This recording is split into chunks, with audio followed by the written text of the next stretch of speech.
Comment gérer l'agressivité et en particulier comment ajuster sa posture? Je suis Leslie Lombard, psychologue clinicienne et formatrice auprès des professionnels de la santé et de l'accompagnement à domicile, spécialisée dans la relation à trois entre le professionnel, le patient ou bénéficiaire et l'entourage de celui-ci, ainsi que dans la prévention de l'épuisement du professionnel. Je suis également la fondatrice du site psylome.fr. Alors, comment gérer l'agressivité? Tout d'abord, il va s'agir de porter votre attention, de focuser uniquement en premier lieu sur votre propre réaction et donc de ne pas répondre à l'agressivité par l'agressivité. On le sait, du fait des neurones miroirs, le risque est grand d'être sur le même mode de communication que notre interlocuteur.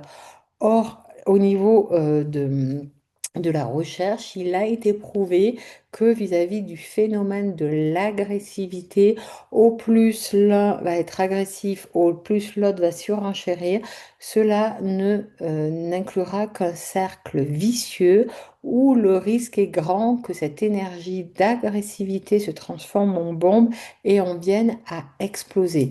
Donc vraiment, ne soyez pas justement à répondre à l'agressivité par l'agressivité.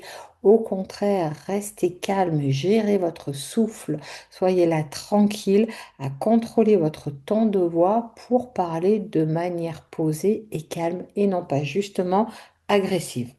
Ensuite, ce sera de ne pas en faire une affaire personnelle. Vous êtes là dans un cadre de travail uniquement auprès de personnes qui sont en souffrance ou en difficulté. Ce n'est pas vous qui êtes concerné, mais il y a des gens qui, dans leur manière de vivre leurs difficultés, font porter ou incluent les autres dans leur mal-être. C'est ce qui se passe.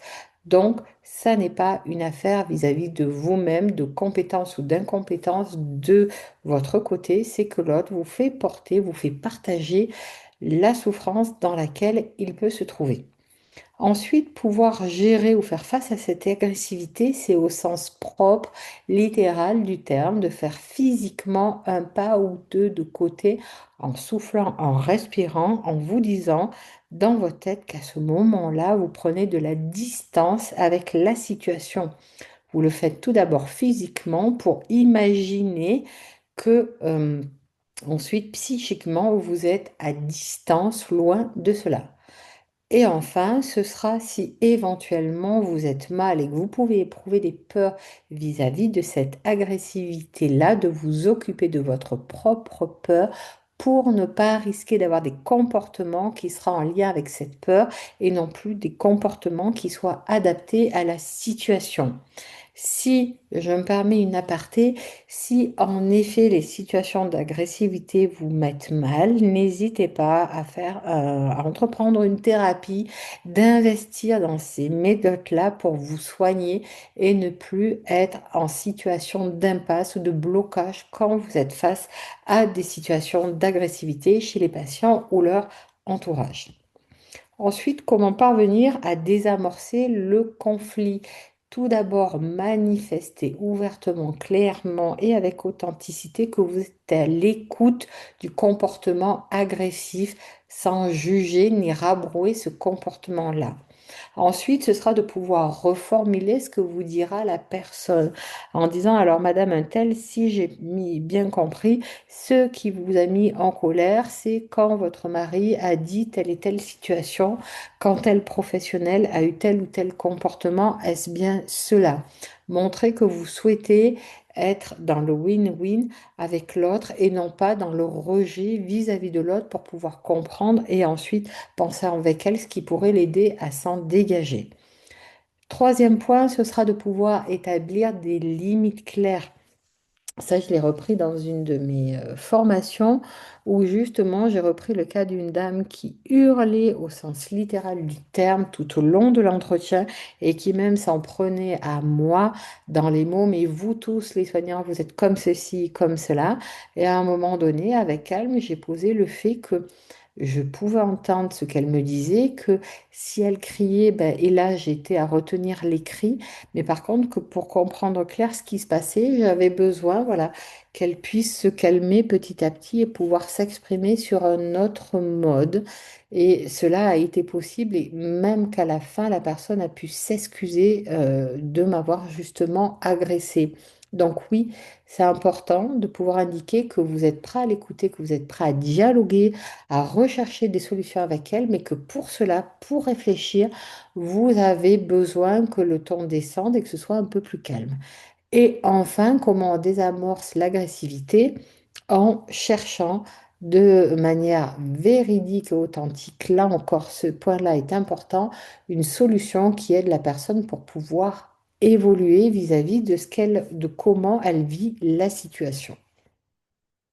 Pour les cas où il est difficile de gérer et de faire face à cette agressivité, que cela va vous demander de vous protéger, pensez aussi, quand vous êtes auprès d'une personne avec ce comportement-là, tout d'abord de penser à la distance de sécurité physique qui est bien de 1,5 m physiquement vis-à-vis de l'autre et de toujours avoir la personne en observation sous les yeux et non pas dans votre dos.